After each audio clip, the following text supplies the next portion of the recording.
Rusi. Narinig niyo sabi ni Sir, Isabela daw. Ilang beses ka na naka-Isabela? Dapat na balik na sir. So ibig sabihin hindi ka pa pinahiyan itong... Wow, ayan na rin. Nabibiyak yan. Galing yan kay Sir na ano 4 na beses ng Isabela, hindi siya tinigil. So, medyo marami pa sir, hindi pa napawasingan. Pero ilang ano na to? Ilang taon na? 7 years sir. Wow! So ibig sabihin wala kang reklamo sa Rusi? Wala sir. Ayan. Paggagamit sir. Nasa paggamit lang daw, sabi ni Sir 7 years, 4 na Isabela, hindi pa siya pinahiya. 9 hours sir. 9 hours non-stop yun. O, papahinga ka rin. Pahinga din sir pag matugas. Wow. Yung mga nagre-reklamo sa Rusi Rusi to, Rusi. Nasa manggagamit lang. Nasa gumagamit lang yan. Kaya naman ako naano rito sa Rusi. Dati kasi bumiyahe kami. Experience ko to Tapos yung kasama namin naka-Rusi na parang dirt bike. Sumemplang siya. Yung manibela sumabog. So sabi ko, ba't sumasabog yung bakal? Sabi ko hindi dapat. Mababaluktot lang. So nagulat ako. Sabi ko, ba't ganun? Tapos pati yung dito niya sa side, sumabog din. So dahil nakausap kita, nag-iba na ang tingin ko sa sa Rusi. 4 na balik na sa Isabela. 7 years, 4 na balik, Isabela, 9 hours non-stop. Pag hindi pa binibiyak yung makina niya. Basta huwag mo lang namang gagalawin no? Iba kasi masyadong magalaw sa makina no? Alaga ka lang sa sa langis, dun sa mga pyesa na huwag mo nang palitan yung carburetor. Oo. Para lalong matibay. Parehas tayo. Yung Honda kong Wave, 2006 pa yun. Hindi pa rin nabuksan. Matibit pa rin sir. Oo, pero pag yung kasama ko, yung mga nag-upgrade, ayun, sumasabog. Kasi Napakilaman. kadalasan dyan, yung mga gusto pang bumili. Oo. Yung pyesa nito, saka bumibili. Ito sir, sa Caloocan lang din Kaso hindi naman ako ganong bumibili ng pyesa kasi hindi naman Hindi naman sirahin. Wow. Yan, narinig niyo kay Sir. Mga bulog. Maganda yung informasyon na nakuha natin kay Sir. So yung mga nag-aalangan sa Rusi, may pag-asa. Magkano ba cash nito, Sir? Anong cash? Nung 1.8 ang monthly namin ito sir, 3 years. 1.8, magkano down mo? 7,000. 7,000 down, 1.8, 3 years. Mura na lang yan. Oo, kasi magaan no? Yung pag gusto mo magkamotor kagad na maganang Ang lang kami sa Rusi sir, tayo nilang gayahin ng ibang style ng Clio. Yun nga, nagre-reklamo nga. Ito, ginaya ito, Raider Raider ang ginaya nito Nagtataka nga ako, paano sila nakakalusot, no? Sa paggagaya, no? Pati yung mga scrambler nila ang gaganda Ito rin kasi sir, yung ganito. Pag sinalpak mo yung makina ng Honda 155 na DMX, makakasa kasi sa look. So pwede kang magpalit ng makina. Kaya doon siguro nagreklamo yung ibig sabihin, eksaktong pagkakopya niya. sumasalpak siya. Pero ngayon, Ano yung TMX, Sir? TMX? Nalagay sabi ni Sir, makina ng TMX Honda papasok dito sa Rusi. Ibig sabihin ng pagkakakopya saktong-sakto. So yun pala yung mga ideas namin dito. Pero kita nyo naman, nagsilbi ng gusto kay Sir yung motor niya. Ito yung mga Mio, usong-usong ngayon no? Pag ina-upgrade ito, binubuksan dun para pumasok din yung hangin.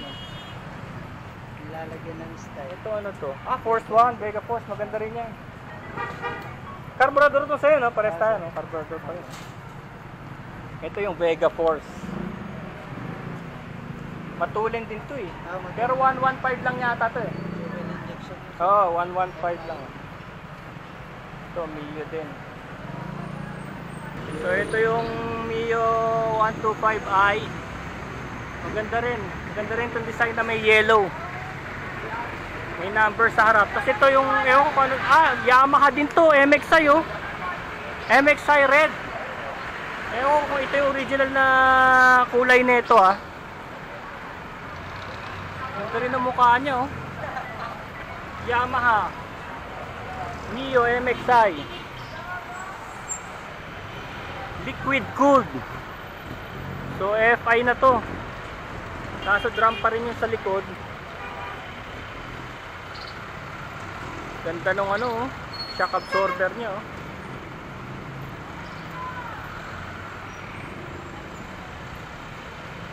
Ito yung click. Ito yung click na ano, bago pa, oh. Click 125i orange accent. So parang itong click na to parang malaki din siya. Parang sinlaki din siya nung ano, nung 150. Pero malaki ng konti siguro yung 150. Oo, parang ano, pati yung battery niya nasa ilalim din, oh. Nasa baba din. Pero yung mukha niya maganda. Matalim yung mukha niya.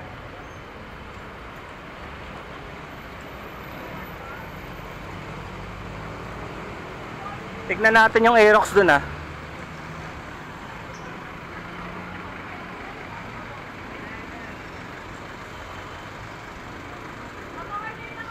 Ito yung Aerox, ang ganda ng toning niya, yung blue and orange. Blue and orange yung toning niya. Ganda ng mukha, oh. Marcos. Ganda ng mukha. Ito yung grupo nila siguro. Part 2. Marshall. Gago. Part 2. Wala lumihis na lumihis. Original ano to, original toning to. Bata naman. Talagang may ganitong out of the box.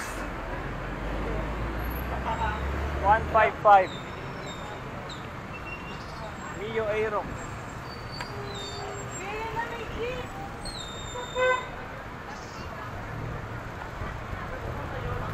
RD.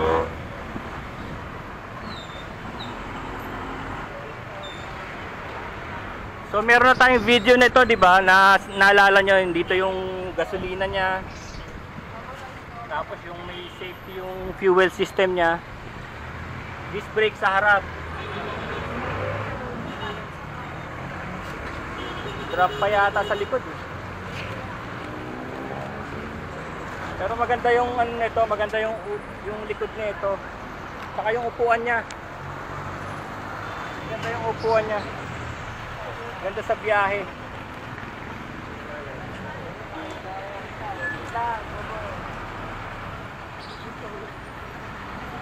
Yung mukha niya, ang ganda.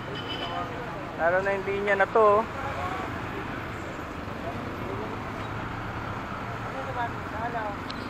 Wala lumihis.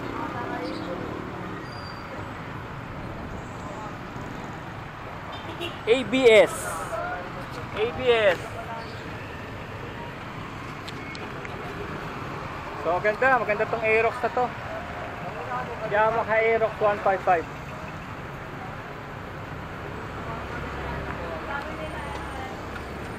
Sir, anong year yung ano mo, CD mo? Sir? Anong year? 2013. Ah, 2013. Ganda, no? Yung CD ko 2010 eh. First 1,000 yung sa akin eh. Buhay pa rin. Ah, matibay. Tipid pa din. Hindi ko pa nabuksan makina. Oh? Oo. Pero ilang kilometrahe ka na? 13. Ah, 13. Yung sa akin, ibig sabihin hindi mo masyado ginagamit, no? Kasi sa akin nasa 26,000 na. Pero maliit pa rin yun, no? 26,000. Dito lang? Nabaho na lang? Oo. Hindi ko nga mabenta-benta eh. Kasi dami na namin binyahe nun eh. Nakatipid sa gasolina? Oo. Tipid sa gasolina. Nakakaano ako ron eh. 70 per liter. 70 kilometer. Black yun sa akin. Black. Ah, maganda. Sige sir, thank you. Oh.